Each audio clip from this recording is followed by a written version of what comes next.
और इस वक्त की बड़ी खबर एलओसी से, जहां पाकिस्तान की बड़ी साजिश बेनकाब हुई है। 20 लॉन्चिंग पैड में 150 आतंकियों की मूवमेंट देखी गई। ये बहुत बड़ी खबर। हालांकि इससे पहले ये इनपुट आए थे कि आतंकियों की घुसपैठ की पूरी कोशिश पाकिस्तान कराने की फिराक में है। अब 20 लॉन्चिंग पैड में 150 आतंकियों की मूवमेंट देखी गई है। नौशेरा से सटे लॉन्चिंग पैड पर समाहिनी और चौक समानी में करीब 15 आतंकियों के ग्रुप को देखा गया। ये बहुत बड़ी अपडेट है। पुंछ से सटे बलदवाली, ढोक, जबरी ढोक और कोपरा में करीब 60 आतंकी देखे गए। इसी के साथ कृष्णा घाटी से सटे दारुचिन, डेरा शेरखान और सतवल टॉप में करीब 20 आतंकी देखे गए। सिलसिलेवार तरीके से इस वक्त आपको बता रही हूं। भिवर गली से सटे तरकुंडी और निकियाल लॉन्चिंग पैड पर करीब 40 आतंकियों को देखा गया है। ये बहुत बड़ी अपडेट है इस वक्त की। पाकिस्तान लगातार, हालांकि ये जानकारी पहले ही खुफिया एजेंसियों की तरफ से आई थी कि लगभग 150 आतंकियों की घुसपैठ की फिराक में है पाकिस्तान, क्योंकि लॉन्चिंग पैड पर उनकी तैनाती देखी गई थी। ये बहुत बड़ी खबर। एलओसी पर पाकिस्तान की बड़ी आतंकी साजिश बेनकाब हुई है। 20 लॉन्चिंग पैड में 150 आतंकियों की मूवमेंट देखी गई है। कृष्ण मोहन मिश्रा मेरे सहयोगी हमारे साथ जुड़े हैं और मनीष शुक्ला भी मेरे साथ जुड़ चुके हैं। मनीष, सबसे पहले आपसे अपडेट जानना चाहती हूं। 20 लॉन्चिंग पैड में 150 आतंकियों की मूवमेंट देखी गई। जो खुफिया एजेंसियों ने कहा था, सच हो रहा है? जी हाँ, बिल्कुल। देखिए, पिछले कुछ ये दिनों के अंदर ये मूवमेंट देखे गए हैं और जो सबसे जो बड़ी बात है, जो हम 150 आतंकियों की बात कर रहे हैं, 20 लॉन्चिंग की बात कर रहे हैं, ये पूरी तरीके से फोकस है जम्मू के लिए। क्योंकि आपने देखा कि नगरोटा में भी जो 4 आतंकी मारे गए थे, उनके बारे में इनिशियल जो इन्फॉर्मेशन आई है कि वो वैली की तरफ से आए थे, यानी कश्मीर की तरफ से वो जम्मू में आए थे और उनकी प्लानिंग थी जम्मू के अंदर वहां अटैक करने की, चाहे जो स्थानीय निकाय चुनाव हो रहे हैं उस पर अटैक करना हो या बड़े आतंकी हमले करना हो। पिछले कुछ महीनों में आपने लगातार देखा है कि जम्मू में या फिर एलओसी पर भी ड्रोन्स के जरिए वेपन्स गिराने की कोशिश हुई है। ये वेपन्स आतंकियों के लिए थे, आतंकियों तक पहुंचाने की कोशिश हो रही है। रिपोर्ट्स लगातार ये कह रही है कि कश्मीर के अंदर, जम्मू के अंदर आतंकियों के पास हथियारों की कमी है। इस वजह से भी पाकिस्तान लगातार कोशिश कर रहा है।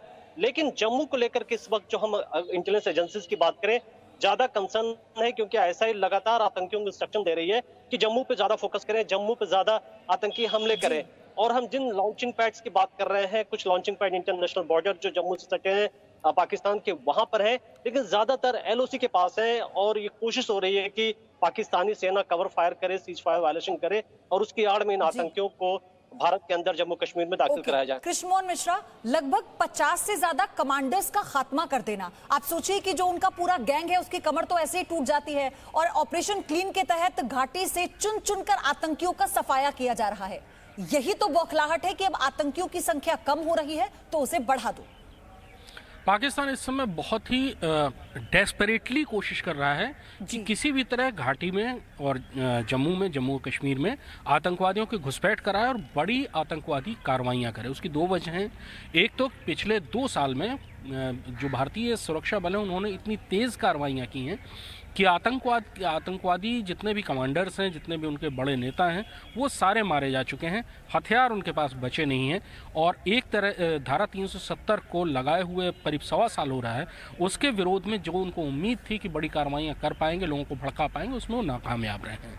दूसरा, पाकिस्तानी सेना पिछले 6-7 महीने से बड़ी खुश थी कि भारतीय सेना इस समय चीन के साथ उलझी हुई है। अब इस समय ऐसा लग रहा है कि भारत और चीन के बीच ये विवाद सुलझ सकता है। इस स्थिति में पाकिस्तान की सेना और आईएसआई दोनों के लिए बहुत फ्रस्ट्रेशन का वक्त है। ऊपर बर्फबारी बहुत तेज़ी से हो रही है, ऊपर पास बंद होते जा रहे हैं। अब उनके पास रास्ता सिर्फ जम्मू और उसके नीचे का रास्ता बचता है, जहां से वो तेज़ी से घुसपैठ कराएं, कार्रवाइयाँ करें। और सबसे बड़ी बात कि जो मरता हुआ आतंकवाद है, जो आखिरी सांसें गिन रहा है, उसको किसी भी तरह पुनर्जीवित करें। उनको घाटी में जो आतंकवादी हैं, उनको बहुत ज़्यादा हथियारों की ज़रूरत है, उनको बड़ी लीडरशिप की ज़रूरत है और सबसे ज़्यादा पाकिस्तान से कुछ बड़े ऐसे आतंकवादियों के आने की उम्मीद है ताकि वो कमान कर सकें। सबसे बड़ी समस्या इस समय आतंकवादियों के पास लीडरशिप की है, तो उनको कमांड करने के लिए बड़े आतंकवादियों की ज़रूरत है।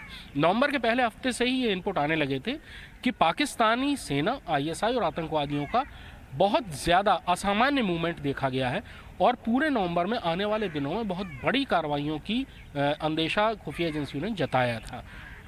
इस बीच कई घुसपैठ की घटनाएं हुई, मच्छिल में भी हुई, कुपवाड़ा में भी हुई, गुरेज में भी हुई।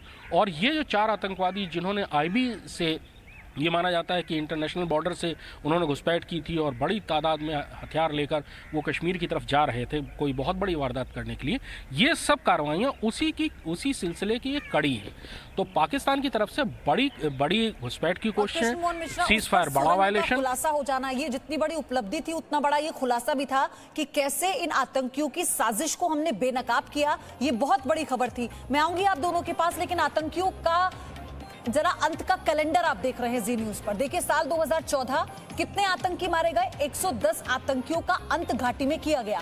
साल 2015 में 108 आतंकी घाटी में मारे गए ऑपरेशन ऑल आउट के तहत। साल 2016 में 150 आतंकियों को जहन्नुम का रास्ता हमारे सुरक्षा बलों ने दिखाया। साल 2017 में 213 आतंकी, आप देखिए कैसे ये आंकड़ा बढ़ता रहा तो ऑपरेशन की गति आप समझ पाएंगे। साल 2018 में 257 आतंकियों का अंत सुरक्षा बलों ने किया। साल 2019 में 157 आतंकी मारे गए और अब 2020 में 214। आप इस बात से अंदाजा लगाइए, कमर तोड़ दी है आतंकवाद की घाटी में हमारे सुरक्षा बलों ने। और इसी की बौखलाहट है कि पाकिस्तान अपनी किसी भी हिमाकत को सफल नहीं कर पा रहा है। और अब ये बड़ी खबर इसीलिए कि 20 लॉन्चिंग पैड में 150 आतंकियों की मूवमेंट देखी गई। मनीष, लेकिन हम ये साफ कर चुके हैं, प्रधानमंत्री से लेकर रक्षा मंत्री से लेकर गृह मंत्री तक, किसी भी तरह की चुनौती चाहे आसमान में हो, जमीन पे हो या पानी पे, हम निपटने के लिए तैयार हैं। बॉर्डर पर हमारी स्ट्रैटेजी क्या है?